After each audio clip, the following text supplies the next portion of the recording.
QMT news.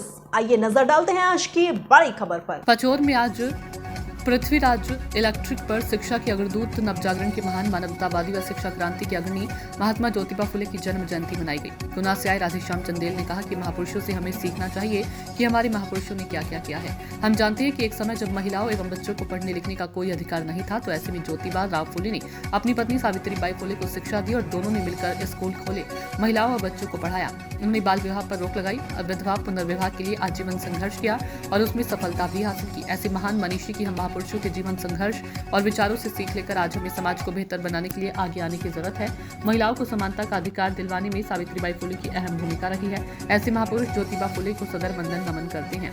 आज 11 अप्रैल ज्योतिबा फुले की जयंती मनाई। चंदेल ने कहा, महापुरुषों ने क्या किया, हमें उनसे सीखना चाहिए। कहाँ से आप? जी, मैं गुना से आया हूँ और आज हम लोग यहाँ पर हमारे देश के जो नवजागरण काल है उसके जो महान मनीषी रहे, हम बोले शिक्षा क्रांति के अग्रदूत जो रहे महात्मा ज्योतिबा राव फुले, उनका हम लोग आज जयंती दिवस मना रहे हैं। आज ही के दिन 11 अप्रैल सन 1827 में इनका जन्म हुआ और हम लोग जानते हैं कि उस समय हमारा जो भारत देश था अंग्रेज़ों का गुलाम था।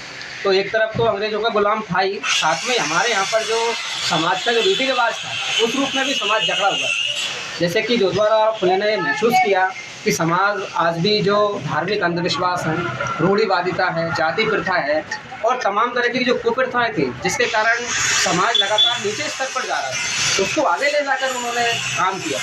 और उस काम के लिए उनका जो सबसे महत्वपूर्ण कदम था वो था शिक्षा के क्षेत्र में, कि वो जानते थे कि अगर हम समाज को आगे ले जाना चाहते हैं तो हम लोग को शिक्षा के द्वार सबके लिए खोलना होगा।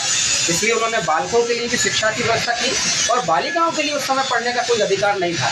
तो उन्होंने महसूस किया कि समाज को अगर बेहतर बनाना है तो हमें महिला शिक्षा के लिए भी काम करना पड़ेगा।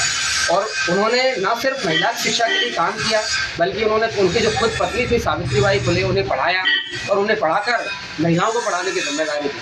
सावित्रीबाई फुले ने भी उनके जो पति ने उनको काम सौंपा था उसको पूरा करने के लिए उन्होंने जी जान लगा दी। लास्ट टाइम तक उन्होंने संघर्ष किया, उनके लिए स्कूल खोले, विश्वविद्यालय खोले।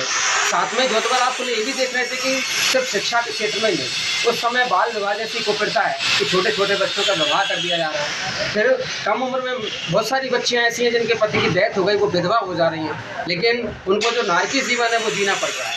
तो विधवा पुनर्विवाह को लेकर के भी इन्होंने संघर्ष किया। तो इस ढंग से हम लोग देख लें कि हमारे देश में जो ज्योतिबा राव फुले, सावित्रीबाई फुले का जो संघर्ष रहा वो अद्वितीय संघर्ष रहा है। उन्होंने जीवन से लेकर के, भले ही उनको घर भी छोड़ना पड़ा तो उन्होंने घर भी छोड़ करके संघर्ष को आगे बढ़ाया और अपने जीवन के अंतिम दिनों तक वो संघर्ष करते रहे। और आज हम लोग उनको याद इसलिए कर रहे हैं कि उनका जो संघर्ष था वो समाज के लिए वो देखे गए हैं। लेकिन आज बड़े दुख की बात है कि जिस ढंग से शिक्षा का प्रसार हर व्यक्ति तक होना चाहिए था, जिस ढंग से जागरूकता समाज में होनी चाहिए थी, आज भी हम उसका अभाव देख रहे हैं। तो आज उस अभाव को पूरा करने के लिए हम लोग उनको मना रहे हैं कि उन्होंने जो संघर्ष उनका पूरा नहीं हो पाया, जो सपना था कि समाज के शोषित पीड़ित लोग, दलित लोग, नीचे जाति के लोग इस समाज के कंधे से कंधा मिलाकर आगे बढ़ कर के आएंगे, लेकिन आज हम देख रहे हैं कि उनका उस ढंग से विकास नहीं हो पाया। तो आज हमको सभी को एक अच्छे स्तर पर शोषण को ख़त्म करके उनके विचारों को आगे ले जाने की ज़रूरत है। इसी मकसद को लेकर हम लोग गली गली, चौक चौराहों पर, स्कूल में, कॉलेज में एक हम लोग अभियान चला रहे हैं कि महान मनीषी, महान क्रांतिकारियों के विचारों को जन जन तक पहुँचा करके हम लोगों में चेतना जागरूक कर सकते हैं, तभी वो अपने हकों के लिए लड़ाई लड़ पाएंगे। तो इसी को लेकर हम लोग आज यहाँ पर समंदर भाई साहब की दुकान पर हम लोग एक कार्यक्रम कर रहे हैं। फिलहाल के लिए इस खबर में इतना ही। देश और दुनिया से जुड़ी हर खबर देखने के लिए हमारे चैनल QMT न्यूज़ को लाइक करें, सब्सक्राइब करें और हाँ, वीडियोस को शेयर करना ना भूलें। नमस्कार।